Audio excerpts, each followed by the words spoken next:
Fear factor. Sama juga tuan-tuan, dia makan benda yang kotor. Baik, kotor ni, apa maksud kotor? Kan? Apa maksud kotor? Kalau kotor itu ialah kotor yang dimaksud kotor itu dihukum kotor oleh agama, mana sebagai najis dalam agama, mana agama kata haram, maka itulah benda yang haram. Tapi kalau kotor itu dengan maksud kita je yang rasa jijik, kita je yang rasa jijik, tapi dia tidak haram, maka boleh kita makan. Sebab kita je yang rasa kotor, tapi dia tidak kotor di sisi agama. Tuan-tuan akan tanya, ustaz, ada ke? Kan? Ada ke? Ada. Contohnya benda apa? Yang benda yang tuan-tuan rasa jijik, tuan-tuan rasa kotor, tapi sebenarnya boleh kita makan. Boleh? Bagi satu contoh. Tuan-tuan tahu perut ikan? Perut ikan tahu? Perut ikan khilaf ulama boleh makan ke tak boleh makan. Perut ikan bilis tak apa. Perut ikan bilis memang dia kecil, dia dimaafkan. Perut ikan tu, para ulama terbahagi kepada dua, sama ada boleh makan ke tak boleh makan. Itu contoh mudah lah.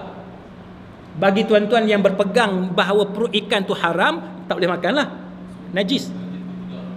Apa dia? Sama ada perut ikan tu najis ataupun tidak najis. Baik.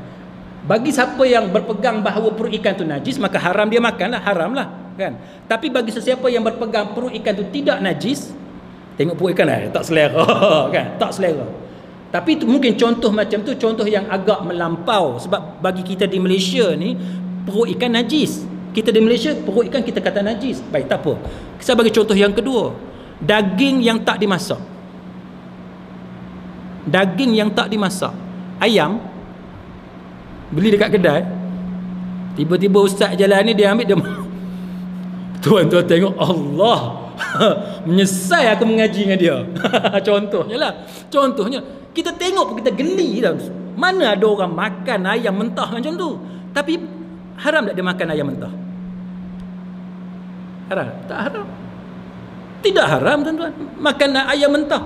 Cuma kita je kata, ish dia ni, kita rasa, sebab kita rasa jijik, kita rasa kotor.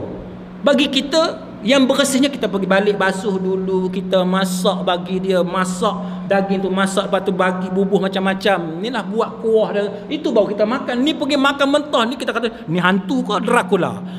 Kan? Tapi adakah dia haram? Dia tidak haram. Dia tidak haram.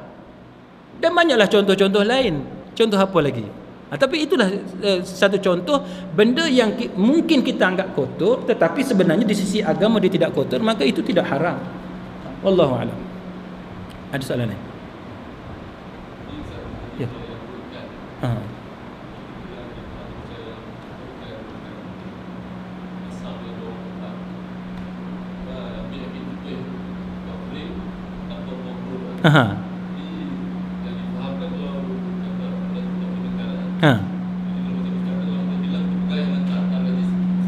Boleh, boleh. Disebab gini, sebab dalam hadis Nabi sebut apa yang boleh makan? Yang dalam laut. Dalam laut tu boleh makan. Makna dia apa? Bila tuan-tuan belajar usul fiqh, tuan-tuan dekat masjid ni ada kuliah usul fiqh, ada? Usul fiqh. Tak ada. Bila tuan-tuan belajar usul fiqh, tuan-tuan akan belajar bab apa? Bab am dengan khas, bab mutlak dan muqayyad. Itu antara benda yang tuan-tuan akan belajar. Siapa nak jadi mufti, siapa nak jadi ulama untuk mengistimbatkan hukum, dia akan belajar usul fiqh. Jadi tuan-tuan nak kena belajar juga, bukan nak jadi ulama tak. Jadi ulama baguslah, tapi untuk kita memahami macam mana hukum tu dikeluarkan. Baik. Bila Nabi sebut satu benda ataupun Quran, asy-syari' ni maknanya Allah Taala lah yang membuat syariat tu. Bila dia keluarkan satu kita kata undang-undang, mana dalam laut, Nabi sebut dalam laut halal untuk dimakan. Itu apa dia? Mutlak lah. Maknanya Nabi tak sebut muqayyad dia, Nabi tak sebut syarat-syarat dia, Nabi tak kata boleh makan isi perut, tak boleh makan. Nabi tak sebut. Nabi hanya sebut hak dekat laut boleh makan. Maka hak dekat laut semua boleh makan. Kecuali dia ada kaitan dengan dalil lain, iaitu dalil tentang kemudaratan. Katalah tuan-tuan jumpa satu binatang di laut yang mana beracun, maka yang tu haram bukan sebab dia tu, tapi sebab racun dia, tuan-tuan sekalian. Sama juga dalam masalah perut tadi, perut ikan. Katalah kita buat kajian, kita dapati perut ikan tu kotor, dalam erti kata dia akan memberi mudarat pada tubuh kita, dia ada racun, contoh dia toksik kan. Kalau dia bersifat racun, maka haram kita makan perut ikan.